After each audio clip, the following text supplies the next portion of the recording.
Siargao. The teardrop-shaped gem of Surigao del Norte is a story woven by waves and whispered through the palms. First spotted by Europeans in 1543, Spanish navigator Bernardo de la Torre called it Isla de las Palmas, a fitting name for a place where coconut trees sway like nature's own metronome. Bordered by the Pacific Ocean and the Philippine Trench, Siargao stretches across 437 square kilometers with 9 municipalities. At its heart is General Luna, the island's lively hub, where travelers from all over come together. Home to around 110,000 people, the island thrives on tourism and agriculture. But its true claim to fame lies in its world-class surf spots. Crowned as the surfing capital of the Philippines, Siargao is a pilgrimage for wave chasers. Cloud9, its most iconic break, is a siren to surfers worldwide. Yet paradise wasn't spared from the storm. In 2021, Typhoon Odette struck, tearing through the island just as it was regaining its momentum from the pandemic.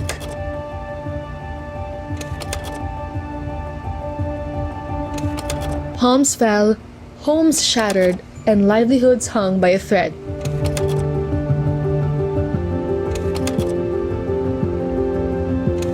But slowly, piece by piece, its people stitch it back together, turning loss into strength and destruction into rebirth.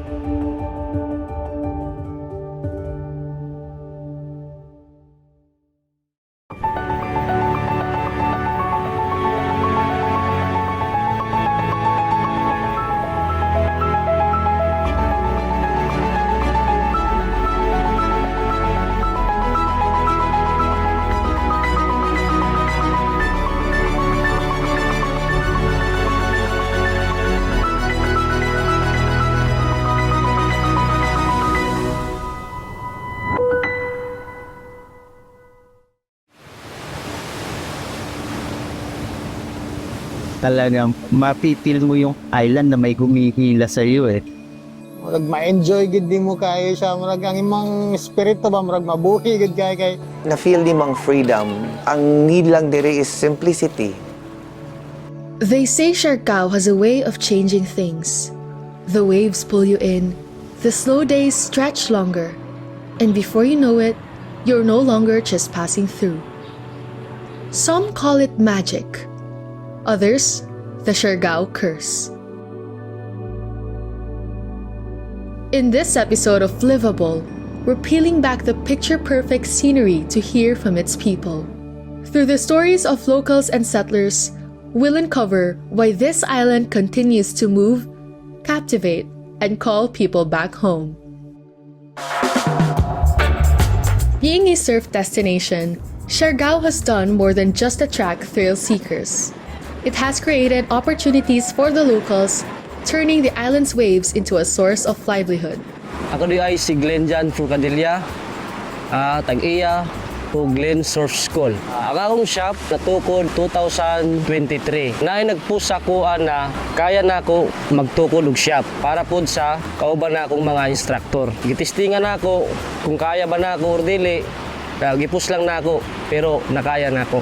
Akong kinabuhi sa una is susunod ko og lain-lain na mga trabaho bisag unsa kay tungod kay wala may lain natong mahanap og trabaho. Nag-start ko 2016 gikan sa lain og shop. Sugod ko practice og surfing hangtod na makuha na ako. Karon na nahibaw ko na ang surfing is medyo makahatag siya dako-dako nga income. Mao tong ni-enter ko training surfing practice tapos hangtod sa naibalo ko kay dugay na mugod ni siya na sport.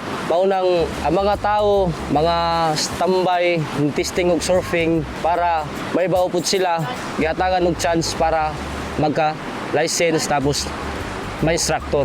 Sa unang manggod kay ang turista panayag sa lang dili hawd karon na open na magud siya maunang lain-lain ng mga turista ang musulod karon kaysa una. Wala pa kaayo nag-boom adto sa gamay lang kayo musulod na mga tourist. Karon kay tungod kay open na siya, daghan na kayo mga bisita. Tungod mangod siguro sa view ug sa mga tao diri, mapagmahal mga tao diri, mga turista diri, ang ilang tuyong surfing, maunang ganahan sila diri kay tungod pagkikan nila sa balay gawas ang dagat, ang mga balod, tapos ang mga ubang pod kay tungod dakan kayo mga tourist diri na lain-lain maunang ganahan sila diri ang puyo. As the morning surfers head out, another familiar figure moves through the crowd, not with a surfboard, but with a taho bucket. Ako dahil sa Idirik Taliman ang magtaho ay diri sa Siargao. Almost 1 year na ako diri nagpuyo, nagtaho diri yan. So okay lang, naay challenging, naay okay sa pangkuan, baligya, kusog, na sa hinay. Para sa maningkamot lang ka, daghan opportunity diri. Oh, nice diri sa Siargao kay daghan kay malagan mga nice nga mga view tapos mga lain-lain nga mga tao imong makaila.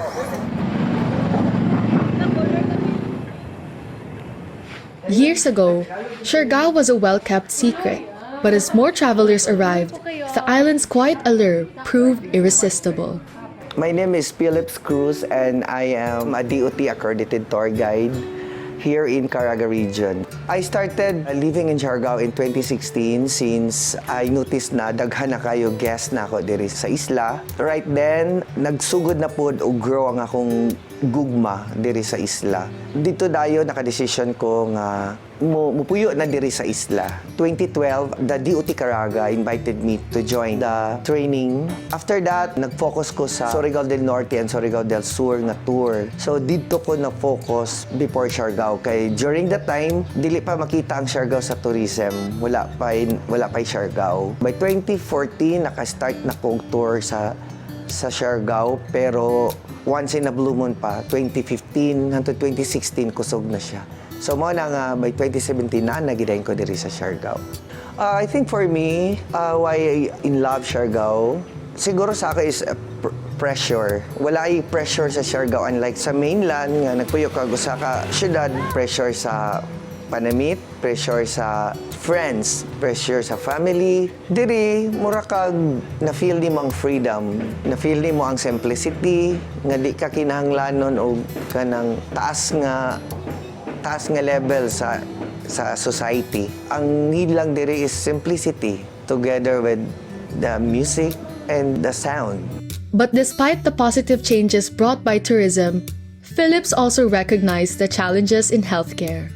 So far, for healthcare sa Siargao, isa man na siya sa mga programa sa government nga ma-improve ang among healthcare. But so far, ang nasa amo karon we have RHU, we have private sector nga mga clinic, pero mga minor lang nga mga cases ang iyang ma-serve. But soon, kami nga hospital nga isa sa mga program sa national para sa amo diri sa isla. Kay dako magud kay among challenges diri kay ang among mga accident rural health unit managed by the DOH. So I think ubay-ubay naman ni sila diri nga makita nimo nga daghan ay mga clinic which is very expensive.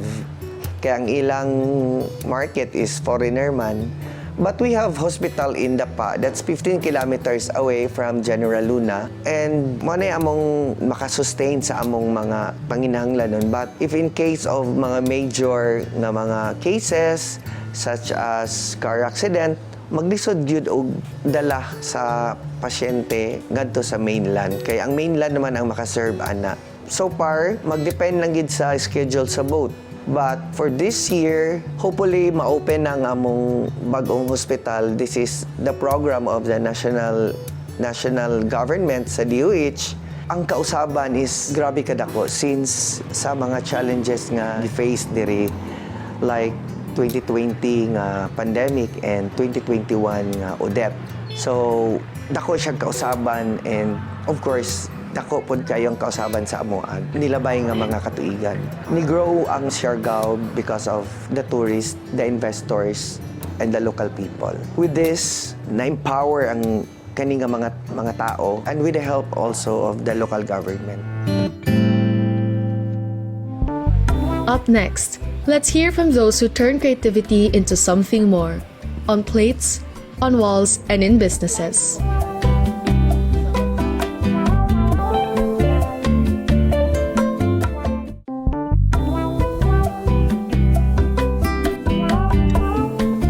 As the island evolved, so did its creative scene. Among those drawn in was Federico, who found himself painting his place into Siargao's story. Ako si Federico Lizaga Jr. Ako saka visual artist dari sa Siargao Island, Joya Luna particularly. So, nag-start ko Siargao since 2011, tapos wala pagid ko na stable until 2013. Pagbalik na ako 2013, patindog ko gamay nga souvenir shop. The rest is history until 2019. Tapos, naguli ko Davao, and then back to the island ng pod last 2022 until now.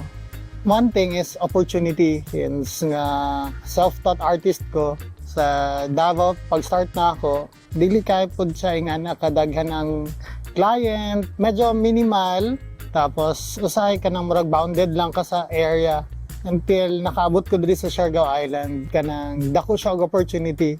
Connection sa art, especially sa diri nga side, wide kaayo. Klase-klase ng mga taong imong ma-meet, not just sa Philippines but all over the world. Nakahatag og dakong opportunity, that's why nga nag-settle down ka diri. Ang pinakauna na akong project nga nakuha diri is mural painting sa floor, 3D painting. Mo to pinaka-first nga ma-remember jud nako nga gibuhat na ako diri project. Kan pinaka-simple ra gid na kinabuhi kanang dili nga ana ka paspas, dili pareha sa syudad, dili pareha sa Davao na kung di ka mulihok didto mingaw, walay kwarta, ana kung manginabuhi ka. But then here, bisag dili ka magpolo, dili ka magbarong, makasulod ka sa imong trabaho. Bisag magchinelas lang ka, mag-shorts lang ka, you can go anywhere, you can do your business. Ang lifestyle is very, very comfy. Presko ang pagkaon, kung kabalo lang ka mangita, na makakita ka og minimal na food, minimal na balay niya, ang environment is fresh good. Every people makasimhot og preskong hangin diri sa Siargao. Pag-abot murag exclusive kayo. Good. Pag-abot nimo, murag ma-enjoy gid nimo kayo siya, murag ang imong espiritu ba murag mabuhi gid kay since 2011 nakita na ko ang pag-grow sa community. Nakita gid sa mga taong there's opportunity, mapuy-an siya o whatever happens kung kaya lang immediate dire, worst na gid kaayo, kinahanglan og immediate response. Naay times na usahay ma-meet, napoy times na dili gid. Na mga pros and cons na kung magpuyo ka diri since nga layo gid pud kaayo ang Siargao Island.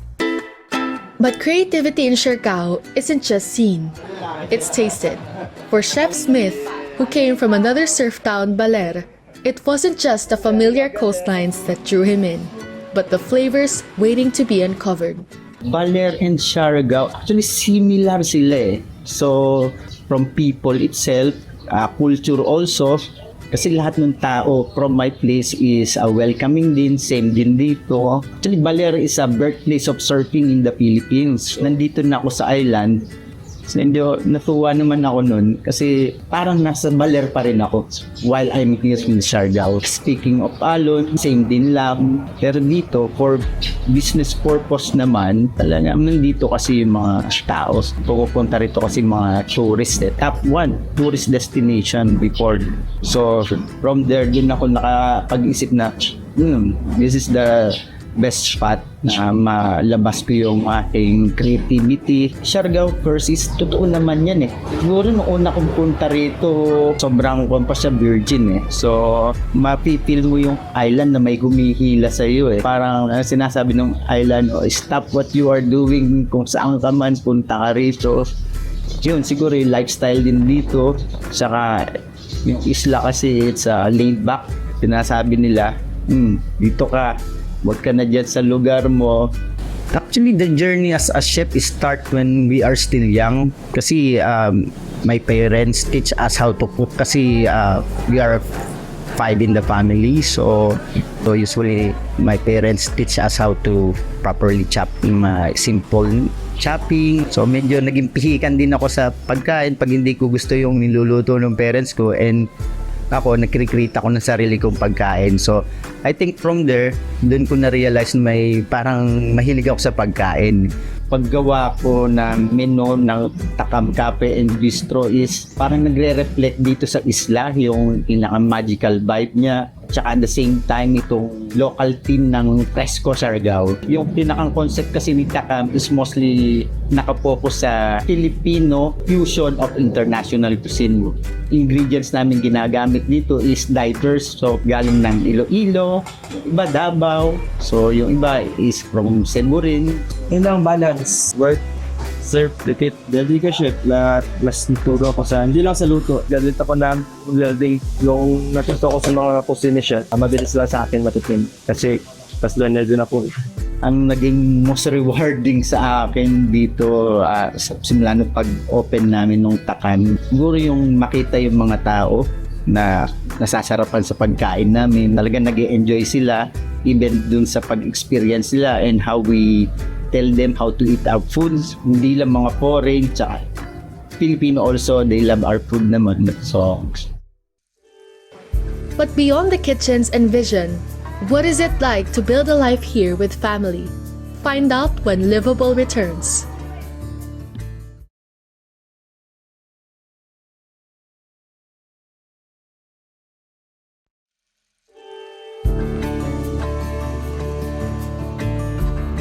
As more people settled on the island, so did the need for more than jobs and businesses. It needed a home for families. For parents, building a life here meant finding a place where their children could learn, belong, and thrive. Well, first and foremost, our first impression of Isla was very positive. It was small groups of classrooms. And in the beginning, I could quite remember that it was actually so small, but they had in each classroom still 2 teachers to tend to the kids. So that was positive, and I actually spent also 6 weeks inside the classroom, not because I wanted to, but because my child, when we moved here, was pretty anxious. And I saw her learning curve with the lessons that the teachers were implementing. That's really a really good effort that Isla showed there for her to learn English pretty fast, and it made a lot of things easier for her as well, because she's been a very open child ever since. But if you don't know how to communicate, it's pretty obvious that you're gonna have a hard time. I really like arts and PE because it's really fun. And we go to the beach when we have PE, or we go to the playground and we have fun games or activities. And I really like that because it makes learning fun. Every day I'm excited to go to school because it's not boring just sitting in the classroom. We do fun stuff. And I meet my friends, and it's nice to play and not just sit in the classroom all day. Learning can be really fun. It can be fun by turning it into games while still learning math and other stuff. And I really like that because it's not just boring doing paperwork. They make it into games, which I really like. I think one of the important values that she's learning here is, because it's a pretty international school, to be honest, to know that there's really no difference between each other, or the nationalities or where you're coming from. So that's one value that I really condone here at Isla. Secondly, like I said, I like the fact that what she's learning in her age in the school, because obviously you pick up your kid from school and then you ask them how was school today, what did you learn? And the answers that you get sometimes make you reflect on what you learned during that age. Oftentimes, I'm pretty much positively surprised because, I'd ask myself if I've already learned that during that time when I was her age. So overall, we're very happy with her progress. I just hope that she continues to grow within the school. My teachers are really great. They're fun, they're kind. To my future classmates, you're gonna have a lot of fun because this school makes learning nice and fun. And I feel like you should you should really try it out because it's a really good school and I've learned a lot here, so. It's a smaller school, which I appreciate because we have better relationships with the teachers, even our Kuya Guard, so everyone knows everybody. I love the education at Isla. They give the kids lots of time to be creative. The kids get lots of time to play together outdoors, which is good for their social skills also. I've always wanted my children to discover and develop a skill that they value. I think education, they'll learn that. They can learn it in different ways, but to find something to do that you love is important for me, for my kids to learn. So hopefully that's something Noah will be able to do. I think it is really ideal for families because like the drive, even just the commute coming to school is already a pleasant experience with your kids, and the drive home from school, there's no traffic. It's really convenient actually because we have 2 kids in this school. So the other one, Sigay, she's younger, so they have a different schedule, but it doesn't make it much of a hassle because it's easy to get to the school. And it's a good environment for kids because they get to play outdoors a lot. They're not always just stuck indoors. Like Isla does a really good job of, if it's sunny, letting them do classes outdoors or in the beach and using the environment for them to learn. Like Noah was saying earlier about the tic-tac-toe game in the sand, interacting with the sand also, and using that for the kids. It's not also just their education and the location. I feel like it's also the community here that is so nurturing for our children that makes it so unique. Yeah, the great teachers, and they always put out like the Christmas presentations and everything always makes you feel like you're part of a community, not just a school. Yeah.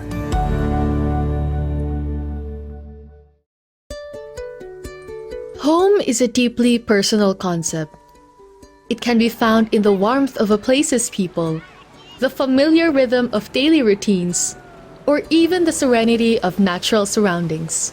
In Siargao, it's felt in unspoken connections, in the way strangers become friends, and in every shared moment and everyday experience. Whether it's a passing smile, a conversation that lingers, or the comfort of knowing you belong. For locals, Siargao is a tide they've always moved with. For others, it's a place where ideas take root and grow. For some, it's a canvas, every wave and wall a story waiting to be told. And for families, it's the kind of home that isn't just a place, but a way of life. So maybe the Siargao curse isn't about staying. It's about finding a rhythm, a feeling, a life that just makes sense. And once you do, anywhere else feels like an echo of something better. And if that doesn't make Siargao livable, I don't know what will.